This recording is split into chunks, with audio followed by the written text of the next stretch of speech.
Okay, so today we're going to see how to delete a repository in Azure DevOps. It's not super complicated, but the thing is, it's not exactly intuitive the first time you try it. So to start, go to your project. You can either click directly on the icon here, or use the menu on the left, whichever works for you, where you can switch between different repositories. You will see that I have two repos here, and there is a manage repositories option, and that's what we need to delete one. But keep in mind, this option only shows up if you actually have the right permissions. Next, on the right side of the screen, you will see the three little dots. That's where you can delete the repo. You just need to type in the repo name and confirm. That's simple as that.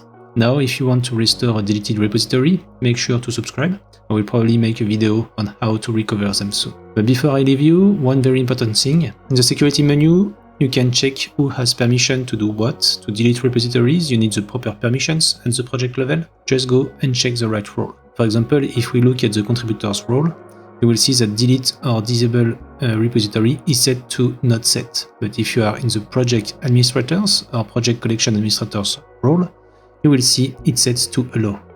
Of course, if you are just in the readers group, you won't be able to delete anything.